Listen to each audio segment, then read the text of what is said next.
वो कॉलेज का पहला पहला दिन था। ज्वाइन करते ही वो आसपास महसूस कर पा रही थी नई नई वाइब। जैसे ही उसने अपनी क्लास में कदम रखा, सब लोगों की निगाहें उसी की तरफ। हर कोई ऐसा हो गया कि भाई ये इतनी खूबसूरत लड़की कौन है। ये कुछ शर्मीली मिजाज की थी और थोड़ी सी अनकंफर्टेबल हो गई जैसे ही सबने मुड़ के देखा इन्हें। वो सब लोगों के बीच से गुजरती हुई एक खाली सीट पर जा बैठी, पर फिर भी कुछ निगाहें मुड़ मुड़ के इन्हीं को देख रही थी। होता है ना, जब आप किसी शख्स को देख के वाह फील करते हो तो बार बार किसी बहाने से देखने की कोशिश करते हो उन्हें। जैसे तैसे वो दिन गुजरा। उस शुरुआत के इंसिडेंट में जब सब लोगों की नज़र इन पे थी, बस एक शख्स था जिसने ध्यान तक नहीं दिया कि कौन आया है क्लास में। अगले दिन भी वही हुआ। जैसे ही ये क्लास में जाती, सब लोग देखते पर वो एक लड़का ध्यान भी नहीं देता। इस बार इसकी नज़र उस लड़के पर पड़ी कि एक यही है जो नज़रें बचा रहा है। इसने 2-3 दिन तक किसी से बात नहीं की, लेकिन किसी की हरकतों को नोटिस किया। वो एक्चुअली में नज़रअंदाज करने की कोशिश कर रहा था, जानबूझ के। यही कुछ दिन बीते और फिर वो तो आया नहीं इनके पास, लेकिन इनके मन में ये क्यूरियोसिटी जाग गई कि आखिर ये ऐसा कर क्यों रहा है, नजरें क्यों चुरा रहा है। बिना कम्युनिकेशन के ये सब चीज़ें हो रही थी और अब रहा नहीं जा रहा था बिना बात करे। तो इन्होंने डिसाइड किया कि ये रेसेस में एक बार मिलके बात करेंगे।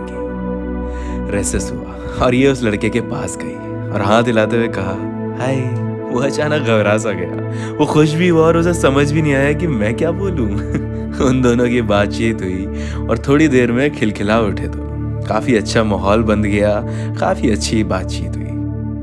नॉर्मली वो अपने घर आई और उस रात यूजुअली जिस टाइम पर सोती है वो उससे थोड़ा सा लेट ही सोई, क्योंकि वो बातें, वो मुलाकात, वो लड़का उसके दिमाग को घेरे हुए था। पूरे वक्त उसी के बारे में सोच रही थी, क्योंकि यह एहसास काफ़ी वक्त बाद हुआ था उसे। किसी से मिलना, बातें करना, एक मीनिंगफुल टाइम स्पेंड करना। अगले दिन वो जब क्लास में आई तो वो उस लड़के के बराबर वाली सीट पर जा बैठी, क्योंकि उसका मन था और वो हेड डाउन करा हुआ था तो उसे पता नहीं चला। जैसे ही उसने आंखें खोली, वो बुरी तरह चौंक गया कि भाई ये कहाँ से आके बैठ गई। दोनों की हंसी छूट गई।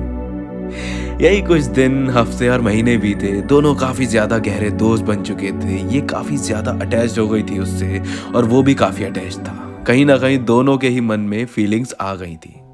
दोनों के मन में फीलिंग्स थी एक दूसरे के लिए, लेकिन कोई आगे नहीं बढ़ पा रहा था। वो डरता था ये सोचकर कि अगर मैंने प्रपोज किया तो खो ना दूं इसे, और ये उसकी फीलिंग्स को लेकर श्योर नहीं थी कि वो फील करता भी है या नहीं।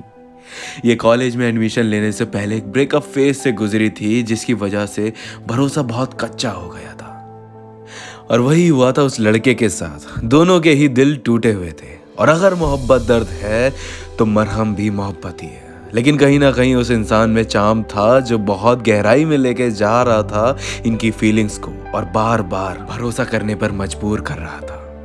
वैलेंटाइंस वीक करीब आया। रोज डे पर तो कुछ नहीं किया, पर प्रपोज डे की शाम को इसने उस लड़के को मैसेज करके एक जगह पर बुलाया। जब वो लड़का वहां पहुंचा तो वहां सिवाय ठंडी हवाओं के कुछ नहीं था। उसे लगा शायद ये लेट हो गई है आने में, तो फोन निकाल के कॉल करने लगा। जैसे ही रिंगिंग स्टार्ट हुई, उसके ठीक पीछे किसी का फोन बजा। उसने चौंक के पीछे मुड़ के देखा तो वो ठीक पीछे अपनी नीज पे बैठी हुई थी, हाथ में रोज लिए। जिस मंजर को देख के लड़के की आंखों से आंसू आ गए कि यार क्या कर दिया इसने। पल भर के लिए ऐसा महसूस हुआ जैसे जिंदगी ही जी ली हो पूरी। पलकों से लेकर होठों तक वो पूरा मुस्कुरा रहा था। लड़की ने इतनी प्यारी आवाज में उसे आई लव यू कहा और पूछा उसका होने के लिए। वो लड़का हाँ के अलावा कुछ जानता ही नहीं था। उसने उस लड़की के कंधों को दोनों हाथों से पकड़ के सहारे से उठाया और उसे हग कर लिया, और बहुत जोर जोर से रोने लगा, क्योंकि उससे इतनी सारी खुशी संभाली ही नहीं गई। और वो कहीं ना कहीं से तो बाहर निकलती ही तो वो आंसुओं के जरिए निकली।